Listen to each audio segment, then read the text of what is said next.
Okay, good morning everybody and those online. I'm going to talk about some Mars ground level enhancements seen on Mars and implications for anti-particle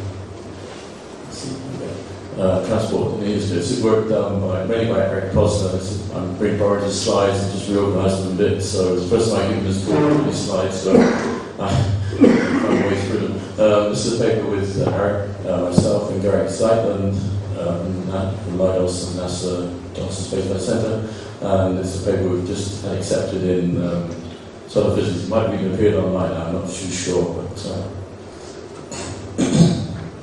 okay, let's start to change. There we go. So the observations are from the RAD radiation assessment detector on the Curiosity rover, and it just shows the location of the instrument on the rover. We're looking for a period from August 2012, which is when the rover landed, up to December 24, and because of the atmosphere on Mars, then the particles was detecting energy range above 140-190 MeV. So this is nice high-energy particle observations, higher energy than I usually do. So that's why I'm giving this talk. And also Mars, bear in mind, has quite a large, there's quite a range in its distance from the Sun compared to Earth. So that's also something we'll take into consideration later on. So RAD detects primary particles from space. It's really interested in looking at dose rates for astronauts and so forth. So most people keep getting into it. Okay. So it records the dose rates deposited from primary and secondary particles generated by the interaction of 100 cosmic rays with the atmosphere, including neutrons. I'm using the total dose, surface dose rate data, which is actually available from the SPDF. And it has a variable time resolution from about 8 minutes to below 2 hours. So that's also something that taking into consideration, look at the observations. And there's an ITG on board, and the background's already been subtracted, so that's something to worry about. So there are two different types of data of counting rates, dose rates in the data.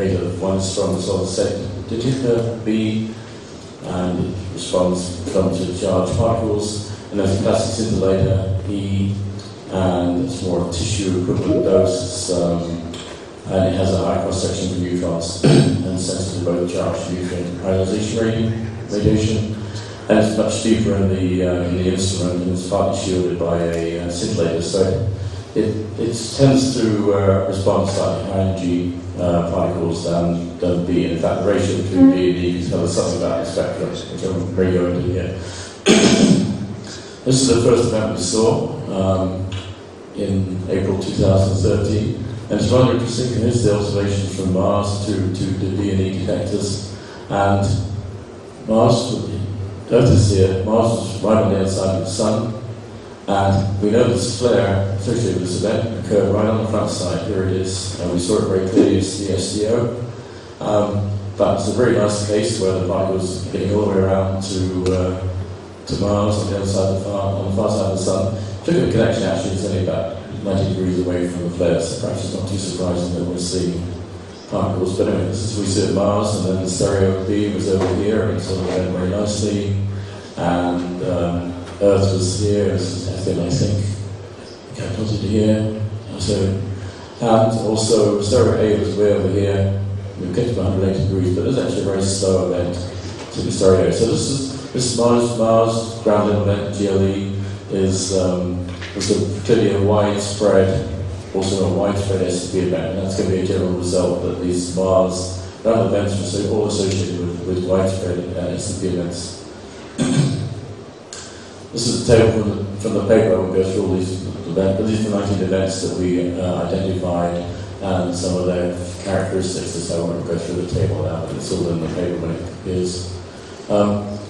There's a few examples. The first one here is the one that I've already discussed. This table here just shows what Eric calls the record-breaking ones. The ones that broke the record of the previous observations. So, and In fact, the biggest one we saw was May 2024. This was the active region that caused the big geomatic storm that rotated around and was on the far side of the Sun on May 20th that produced a big SEP event, which was seen observed by solar orbiter and star. And that was about 100 times larger than the one I just showed you in April 2013. Just a few time profiles, some fairly typical SEP events. This is the May 20th event, very prompt onset because it's well connected to Mars.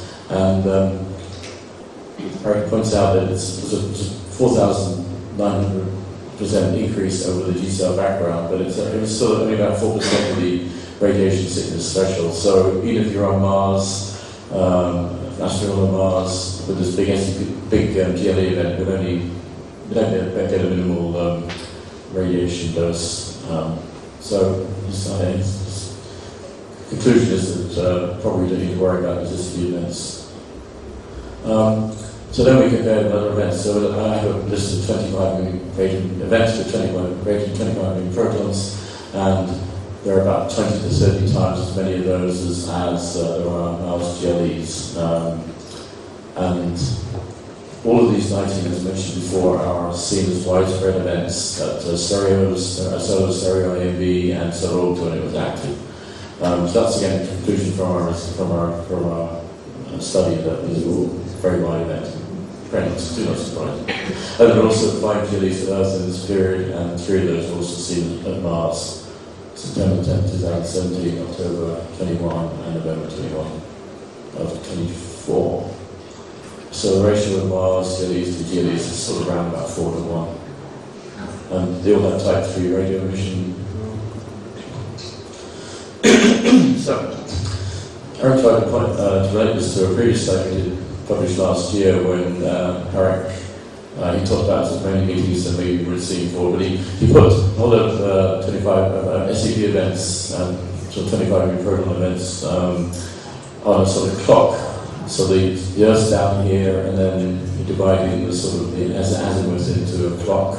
And here's examples of dispersion profiles for electrons and protons. Examples of different events, different longitudes, and because we've sort of seen that the dispersion on the onset here is a function of the longitude. These over here are really long dispersions. Anyhow, so Eric decided he really likes his presentation. He gave me a clock actually. It's put in my office, which has this clock on it. Anyhow, so he wanted to do the same thing with Mars GLE. So this is the Mars GLE clock, as he calls it. And Mars again is 6 o'clock. So he orders the events of the location, sorry, I should have said before. The clock is based on the location of the solar events associated with the GLE seen at Mars, or in the previous case, the SEP events. And here they are. Basically, they're all around the Sun. So basically, Mars is seeing these Mars GLEs from anywhere on the Sun. Basically, there's a couple of cases where there's a gap, but we have only a limited number of events. And the black circle, yellow circle, tells whether the onset was observed in Mars day or night, and it doesn't make much difference in what you see at Mars.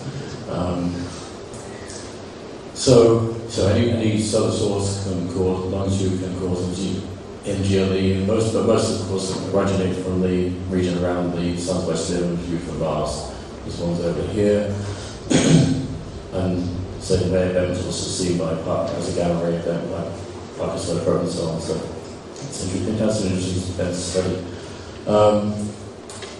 So it's the same sort of presentation with the type 3 radio emissions. I'm not quite sure which spacecraft he took this from. He could all win, but I'm not sure.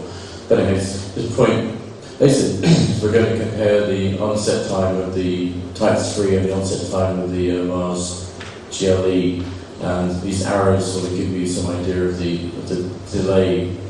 And generally, you'll see the delays are much longer when you get to the more poorly connected events.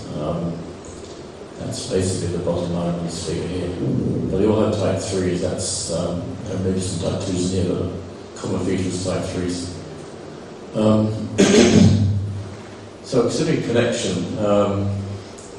Okay, we know from Earth that the Parker spiral, average Parker spiral, is sort of about 60. The connection is about 60 degrees west. So here's the average speed, and here's the connection. But at Mars, of course, it's further out, and also has this variation in the radial distance that actually can change the connection a bit.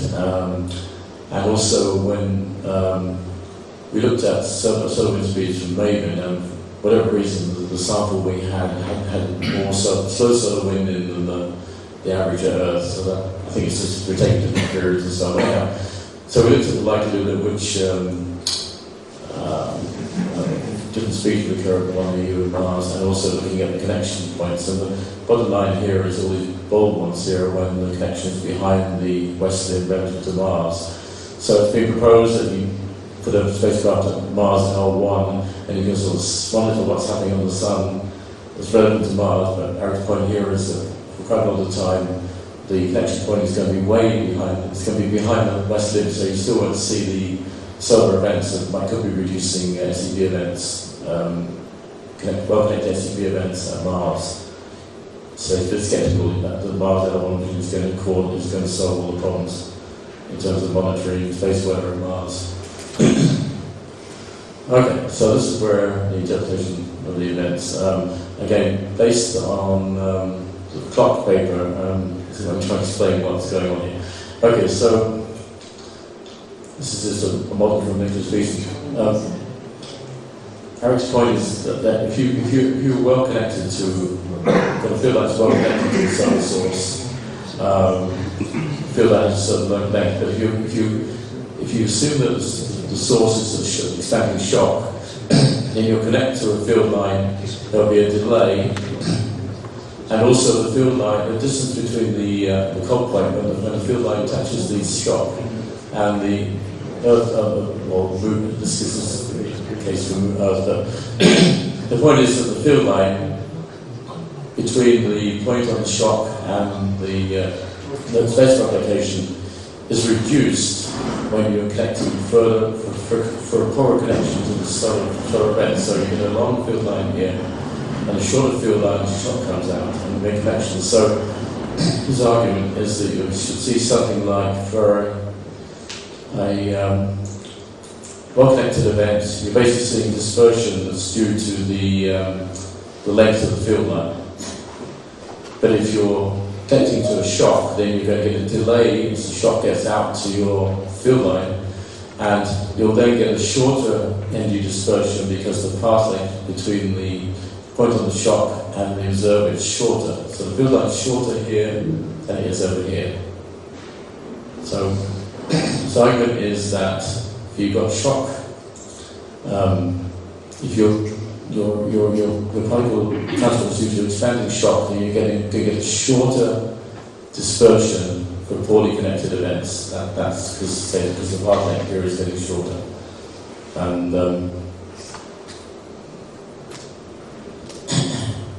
so this is where it gets fun. Okay, so this is the dispersion between 45 MeV, the arrival time 45 MeV and 4.5 MeV particles, protons. So this is the dispersion for all the events. This is the SCP clock paper that we did, and this is the distance from the solar. This is the connection angle basically relative to the solar event.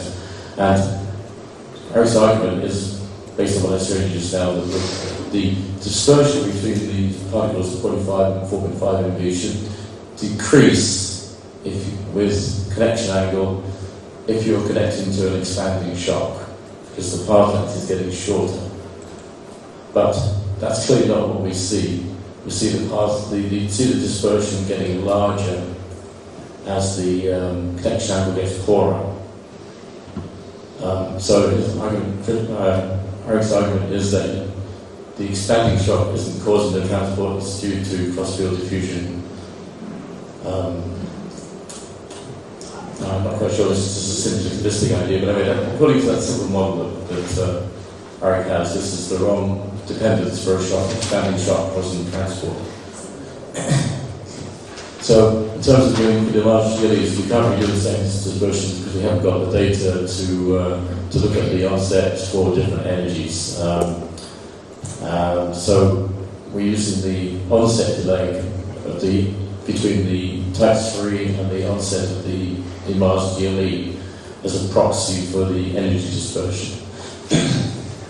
So,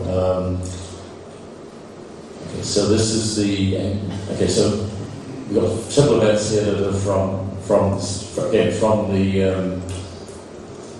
clock paper. So this is the dispersion between 45 and 10 MeV protons relative to the onset delay of the type 3, the 45 MeV versus type 3. And these are the Mars GLEs in here, and you see the dispersion is getting larger.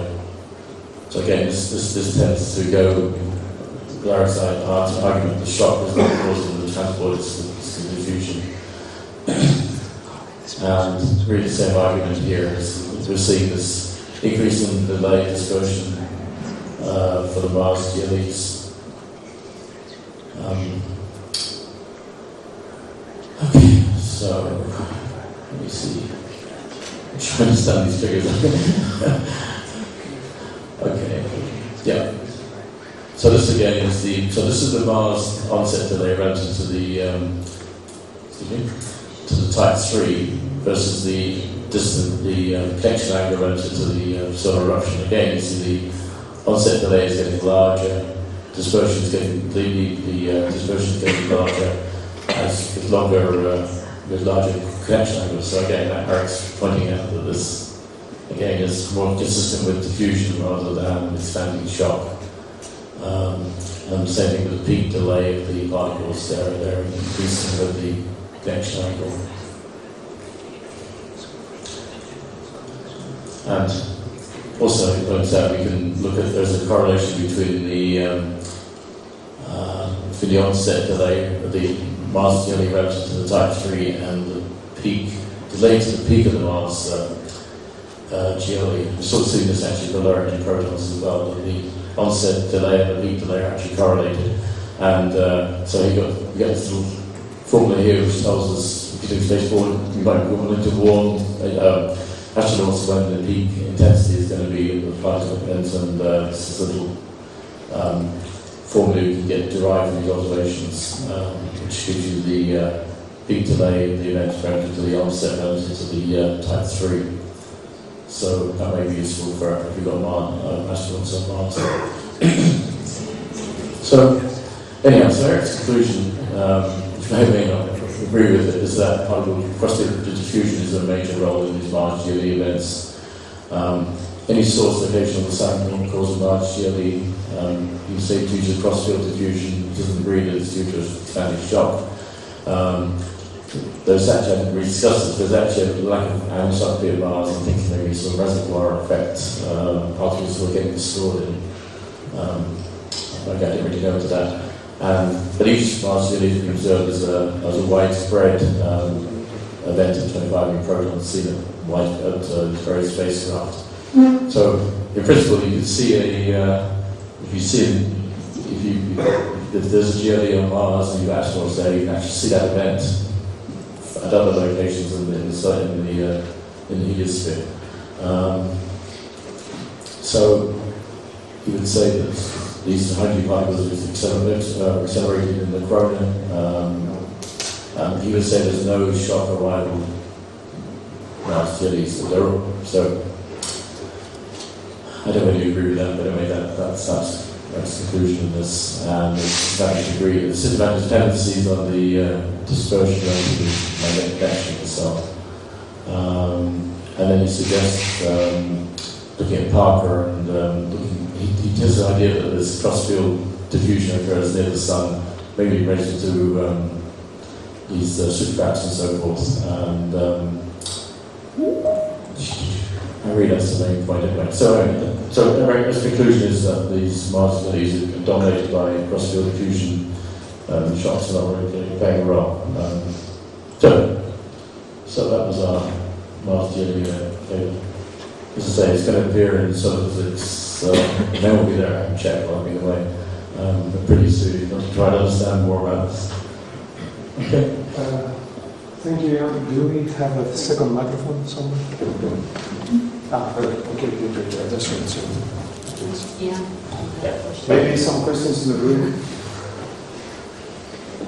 Yeah, thank you very much, Ian, for this very nice overview talk. But I have a very principled comment, because what you're doing is compare 25 MeV with 200 MeV protons. I think this is can be definitely totally different.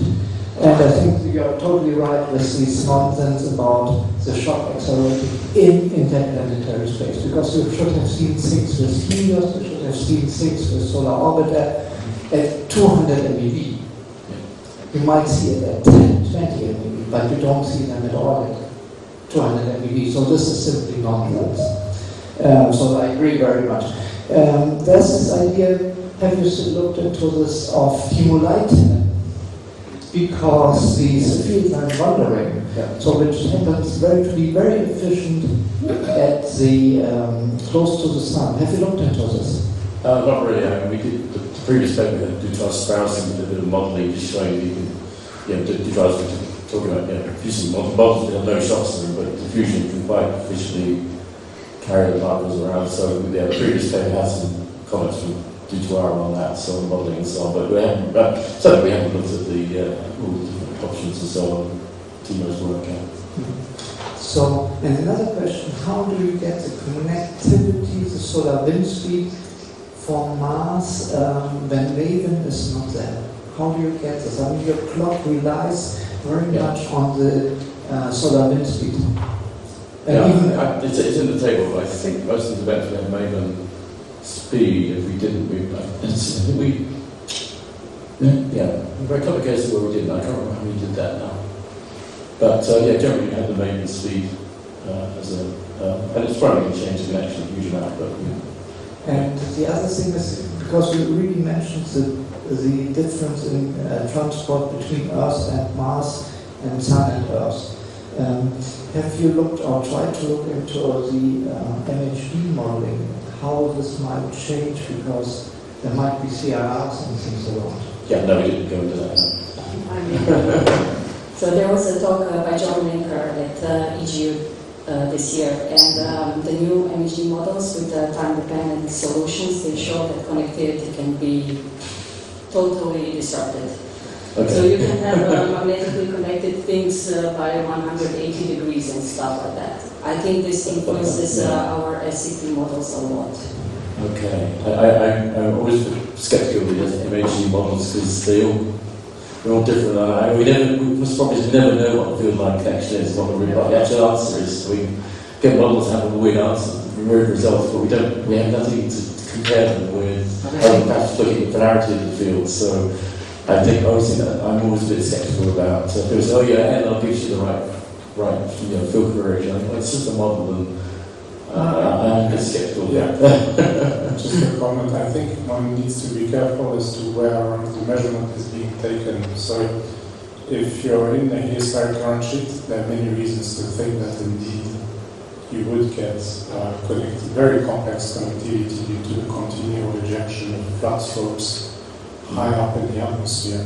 In addition, it's mentioned here, you can have drifts and things like that will cause longitudinal transport. So concluding that it's cross-field diffusion, to me, is premature, but it's a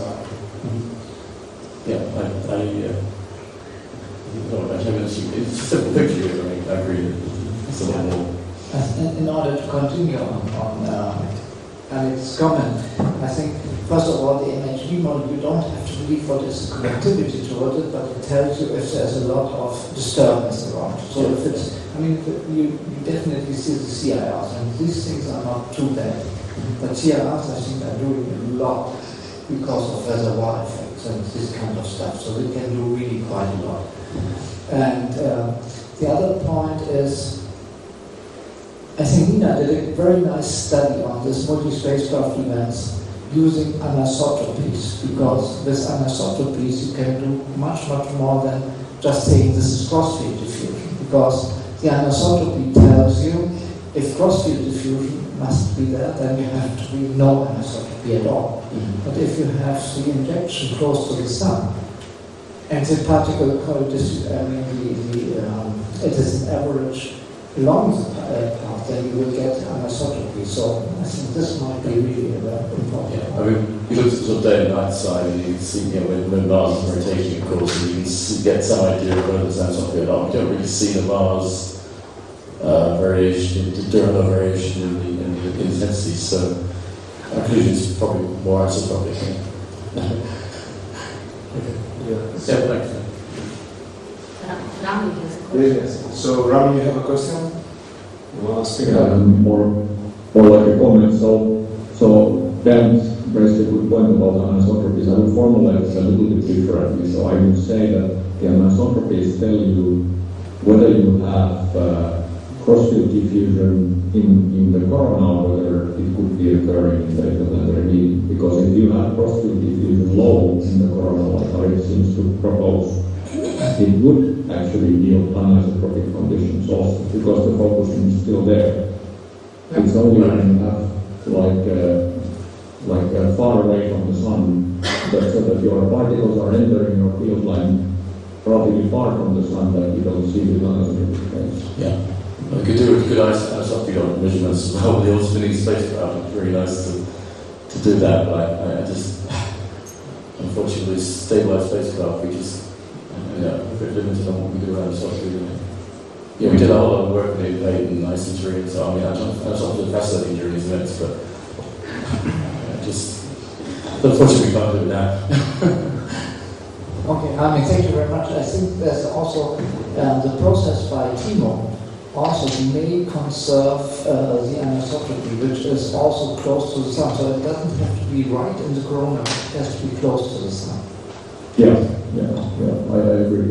It's all about whether you have a big magnetic field magnetic ratio between place where the particles enter your field line and the observational point. And of course, if you simply have, if your cross-field diffusion is simply like a field line random walk, that would conserve anisotropy as well. Yeah. Okay, thanks, Ron. Okay, thank you very much. It was a very nice talk and very nice discussion. We should thank our speaker.